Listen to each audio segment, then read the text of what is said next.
Well, good afternoon, ladies and gentlemen of YouTube. What we're going to be doing today is a video for Country Prepper and his bushcraft recipes thing. Now, as I'm not getting around too well, I am not going to be doing this out in the woods. I'm going to do it here in my kitchen. Now, I will tell you how I do this when I am out in the woods. It is one of my favorite bushcraft recipes. First, let me tell you about what we're going to be making today. One of my favorite squash recipes. This is a butternut. Now, this video is also going to be in response to something David West did recently. He boiled up some crookneck summer squash. And I told him I would be sharing with him one of my favorite squash recipes. We'll kill two birds with one stone on this video. Since this isn't really any kind of VR or anything for David, it's just me sharing something with him. What we're going to do is we're going to cut this squash from stem to blossom, scoop out the seeds and pulp mix in the core there. We're going to make up any box recipe of stuffing that you prefer. Usually I prefer bells, but I don't have any bells on hand. What I've got is a couple of boxes of this El Cheapo ShopRite on hand today. It's what I've got. I've already put out, it's a quarter plus an eighth of a cup of butter, which I'm fortifying with about a tablespoon and a half of bacon drippings. I don't have poultry seasoning per se, which is what I prefer usually. But I do have a lot of rubbed sage, which is the primary ingredient in poultry seasoning. Yeah, I know it doesn't have the marjoram, the thyme, the rosemary, the other stuff in it. But I do have some fresh crackable black pepper, which I'll add to it. We're also going to add some of my favorite rock, kosher salt. Going to pack it all into foil pouches, put it on a cookie sheet, and put it in the oven. Now, when I'm in the woods, I still make the foil pouches. I dig a pit about 18 inches deep, and I like to have it come down like this in a V pattern. I build my fire, I build two fires actually. I build one right in the pit. I'm looking to build up about a 4-inch, 5-inch base of hot coals. Once I've got that fire down to coals, I set my rack inside, and then I will set my two pouches. Each will contain half of the squash with the stuffing in it, which you'll see how I do that in a little while, right on the grill. And then I have some aluminum flashing that I put over the top of the hole, put a couple rocks on each corner to hold it down in place, and then I cover it in more hot coals from my second fire, and I leave it there to bake for about 2.5 hours. The temperature inside the pit gets up, well, about 325, and that's where I like to keep it for about, like I said, 2 to 2.5 hours. When it comes out, you will have one of the best things you've ever eaten. Now, normally, I would cube up some turkey or chicken breast to go into the stuffing. Also, unfortunately, I don't have any of that on hand today either, but it is one of my favorite adds to the stuffing. So, let me put you on pause for a minute so I'll get some of this out of the way and bring you back when we're ready to show you a little more.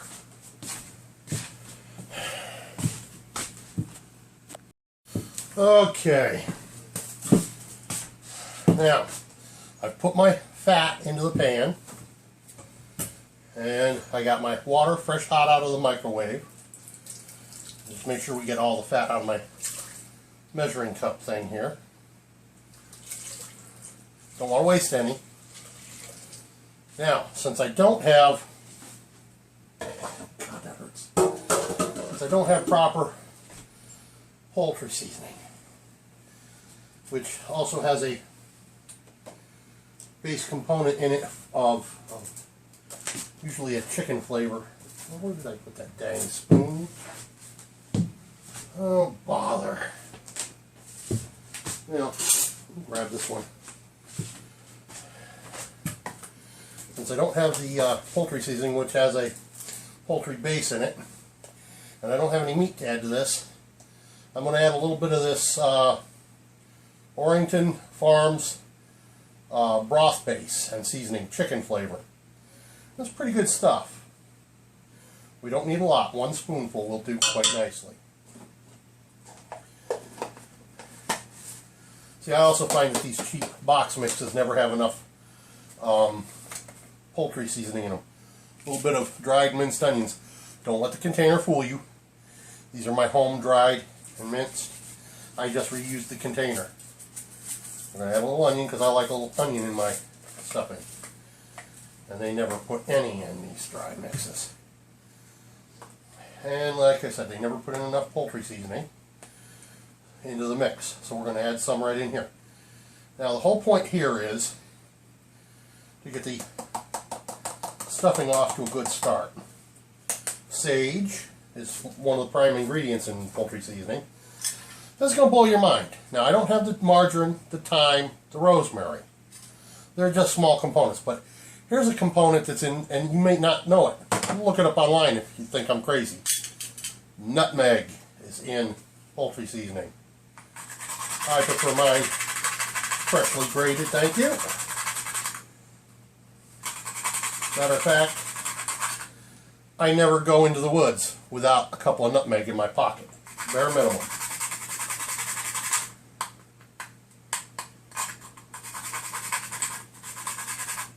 Oh, and I'll tell you, that just smells so good when it's freshly grated like that. Now we're going to set this on and actually bring it up to a boil.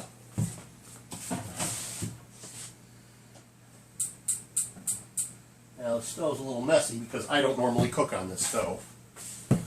That's strictly my wife and daughter's territory. Sit down and get off this bum light of mine. See this? I just picked that up out of the garbage. It has a good catch container for these seeds.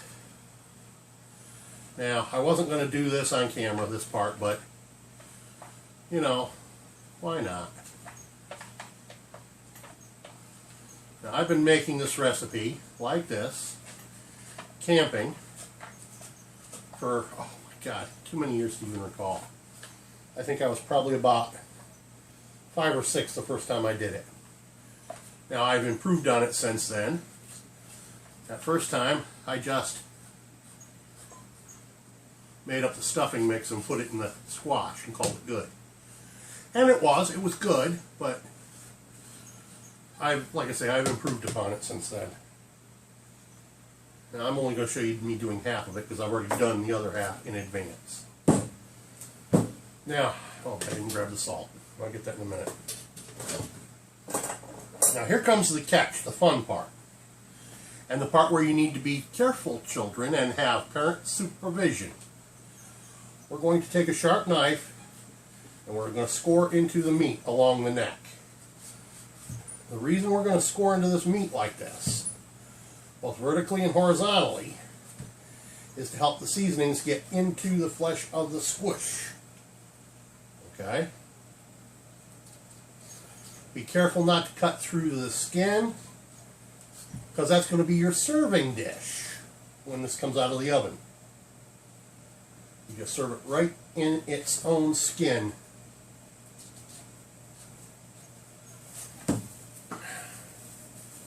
And like I said, the whole point of this little doohickeys task is simply to help the salt and poultry seasoning. And like I said, be careful, children, do not puncture squish skin, because all the goodness will leak out through, like I just punctured this one. Dagnabbit. Now you see, nobody's perfect. Nobody. There are those who are better at emulating perfection than others, but nobody, me least of all, is perfect. So you see what I'm doing here? Okay. Let me grab that kosher salt. Oh, good. Took a moment. Now, I normally buy my kosher in 3-pound boxes, or better. But my wife got me a couple of these containers, and they make a good reuse because they come with a built-in shaker. So,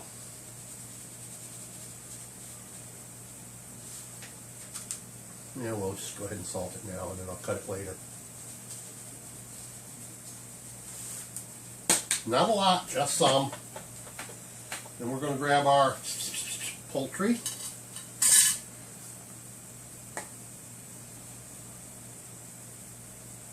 And we're going to give that a good shake on. We like lots of poultry. Yeah, rubbed sage, whatever. Be generous. You will thank yourself later if you are, and wish you had been if you aren't. Well, that's as far as I'm going to go at the moment with the video, and I'll bring you back in a little bit because I've still got to cut this other one, get the poultry seasoning and some nutmeg scraped onto both of these. I got to put them on foil, and then I got to mix up the stuffing. I'll bring you back when I'm ready to mix up the stuffing, because once I do, it's ready to go into the squash, into the foil, and into the oven. Well, welcome back. My stuff over here has come to the boil.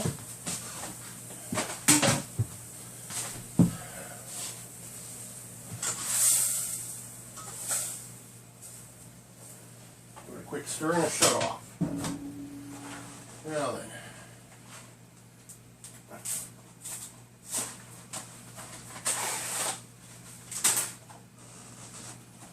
Well. Okay. I hope I got enough stuffing here for my 2 squish halves.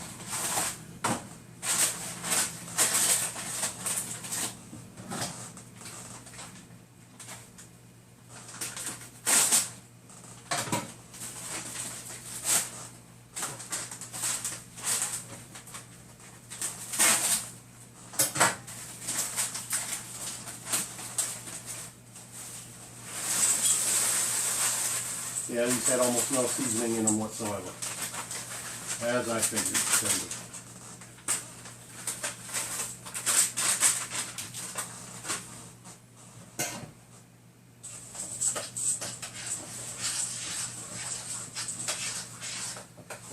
At least they use some good mix of bread. They've got pumpernickel and rye and some kind of a white. Not just sure what it is, but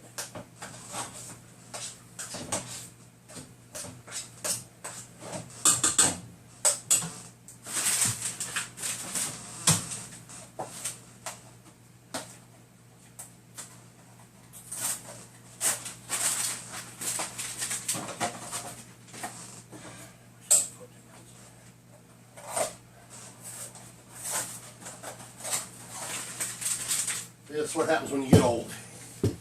You gotta walk with a cane. Oh. You know what? I just stuck these inside the empty box. Good place to put them. Okay. I'm gonna bring you down here and give you a little closer look here at what we've got so far. Got the squash has been cross-hatched and seasoned well with poultry. Oh, I did find some Italian seasoning, which gives us our rosemary, thyme, and sage. I mean, rosemary, thyme, marjoram, but they're not powdered, so that's fine. And then, of course, the kosher salt. Now then, let me make sure that's aimed at the spot on the table. Good. Now then, there's the aluminum foil. Oh, good grief. I'm going to set these out of the way over there. We'll get rid of this cutting mat. I'm done with that for the moment.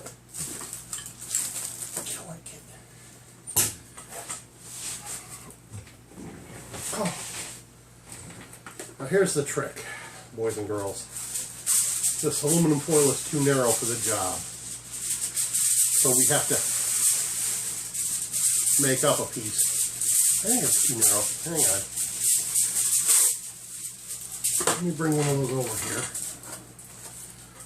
Nope. No, it's too narrow.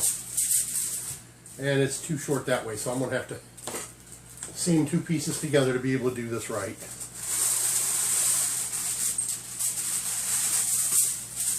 And I'm sure most of you know how to do this little chore right here. You want the shiny sides together and the dull sides out.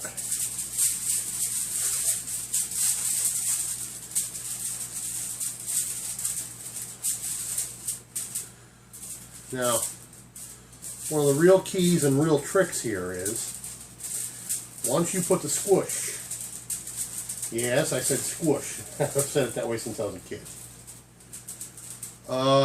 into the foil,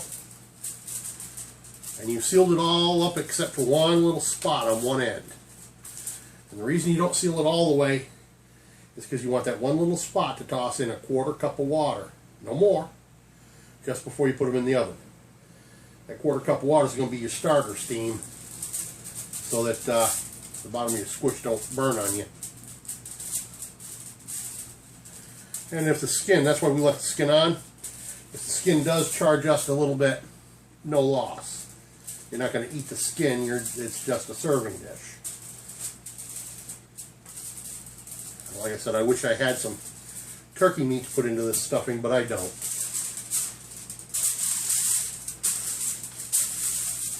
There, now we have a piece big enough. Actually, it's a little bigger than needed, but that roll is too small all by itself. Now, don't try this at home, boys and girls. I have asbestos fingers. You try and pick that pan up with your bare hands like I just did, there's a good possibility you're going to burn yourself and burn yourself badly. Alright, let me hold this up so you can get a look at what we've got in the pot. I need a bigger spoon for this chore.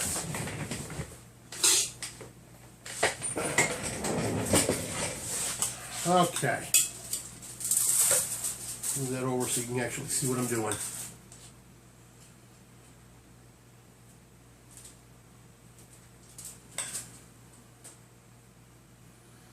Now, we don't want to just set this on loose. We want to kind of pack it on. We want it to firm up real good.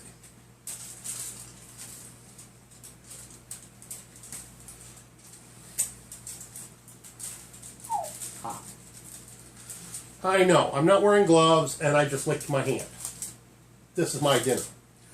The wife and daughter doesn't care for this recipe, because they don't like this kind of squash. They love the stuffing, especially when I'm stuffing a bird. They love stuffing. They do not like butternut. Well, that's their loss, because this is my absolute favorite squish preparation of all time. And now, as I say, this does translate well to a Dakota pit style oven, as long as you've got a way of making a roof over the top of it to hold the heat in and allow the heat from the top fire to get down into the pit. That's why I said I use a piece of aluminum flashing that I've turned into, well, almost like a cookie sheet. Bother.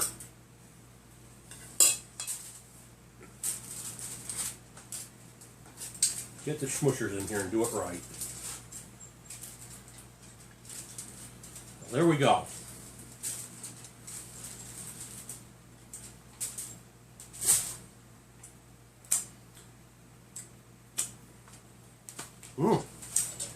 I got a cat that likes stuffing too.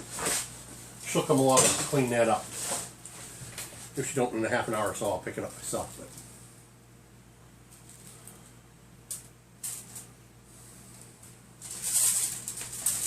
now, you all tented turkeys, so I'm going to assume you know exactly what I'm doing here and know exactly how to do it.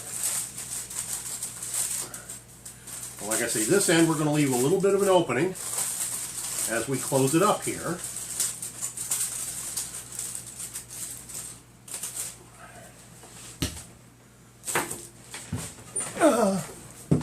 Let me grab this really old cookie sheet. You see how old that is? Ladies and gentlemen, that cookie sheet has been with me a very long time and is probably older than most of you. I inherited that cookie sheet from my grandmother. To give you a clue just how old it really is. So this goes on to the cookie sheet. And then I'm going to add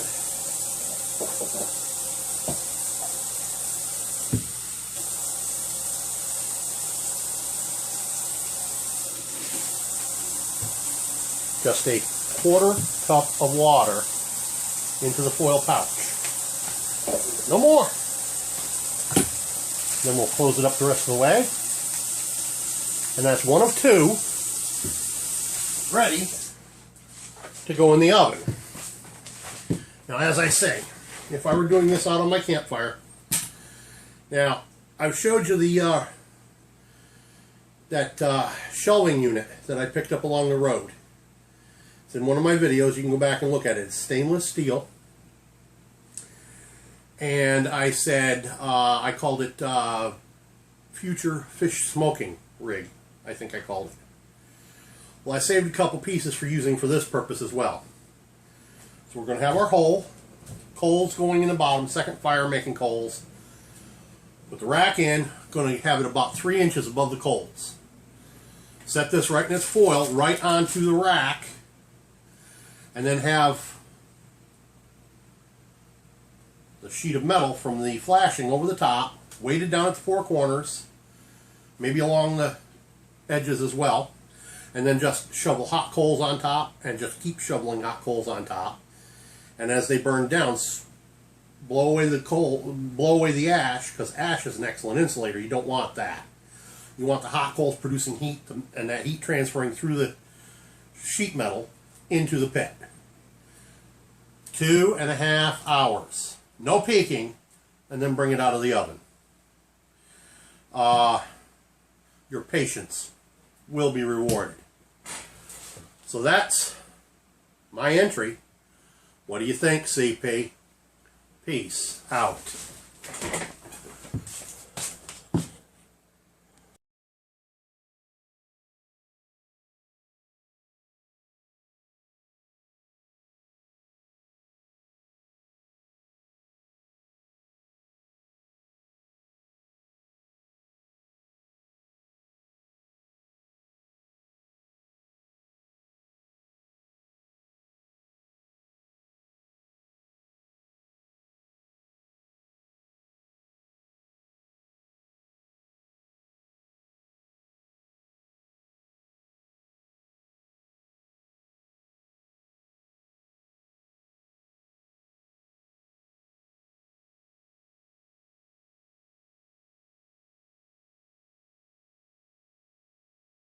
Well, there it is, ladies and gentlemen. That's what it looks like when it comes out of the oven.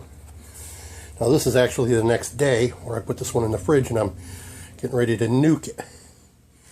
But that's what it looks like inside, and yum, yum.